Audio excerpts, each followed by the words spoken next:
ইরানের শীর্ষ কূটনীতিক আলী লারিজানিকে হত্যার দাবি করেছে ইসরায়েল।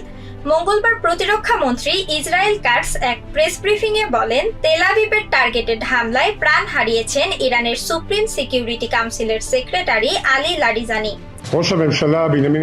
ইরানের সুপ্রিম ন্যাশনাল সিকিউরিটি কাউন্সিলের সচিব লারিজানি এবং বাসিস প্রধান সুলেইমানিকে রাতেই নির্মূল করা হয়েছে।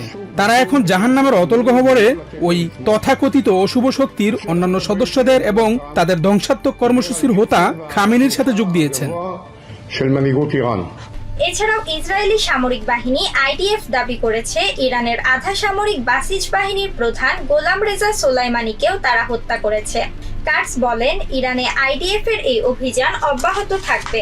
প্রধানমন্ত্রী নেতানিয়াহুর লক্ষ্য অর্জন না হওয়া পর্যন্ত তেল আভিভের লড়াই চলবে বলেও জানান তিনি।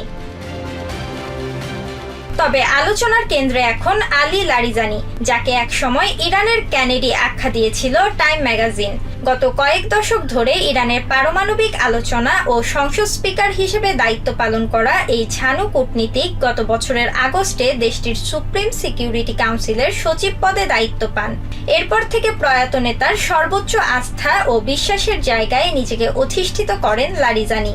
মৃত্যুর আগে সর্বোচ্চ নেতার শূন্যতাকালে দেশটির নীতি নির্ধারণী পর্যায়ে লারিজানিকে বিশেষ দায়িত্বও দিয়ে যান Ayatollah Ali Khamenei. Ali Khamenei নিহত হওয়ার পর কার্যত ইরানি কূটনীতি ও রাজনৈতিক সিদ্ধান্ত গ্রহণে লারিজানি সর্বোচ্চ নীতি নির্ধারক হিসেবে ভূমিকা পালন করেছেন। ইসরায়েলের দাবি অনুযায়ী লারিজানি নিহত হয়ে থাকলে সেটা হবে তেহরানের জন্য বড় ধাক্কা। তবে আলী লারিজানির এক্স অ্যাকাউন্ট বলছে তিনি এখনো নিরাপদেই আছেন।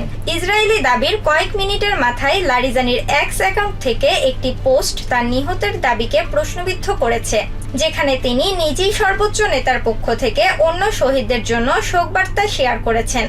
সুপ্রিম লিডারের পক্ষ থেকে লিখিত শোকবার্তার ক্যাপশনে তিনি ওয়াশিংটনের হামলায় নিহত ৮০ নাবিকের রুহের মাগফিরাত কামনা এবং তেহরানে তাদের জানাজায় অংশ নিতে ইরানিদের প্রতি আহ্বান জানান।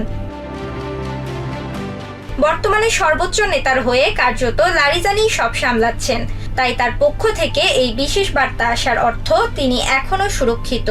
কাটস লারিজানিকে লক্ষ্য করে হামলার কথা জানালেও টার্গেট কতটা সফল তা নিয়ে খোদ ইসরায়েলি মিডিয়াতেই চলছে বিতর্ক, যদিও তেহরান এ বিষয়ে এখনো কোনো মন্তব্য করেনি। Tasnim Tajin, TVN 24 news desk. New York থেকে সম্প্রচারিত টিভিএন 24 টেলিভিশন বিশ্বজুড়ে বাঙালির কণ্ঠস্বর।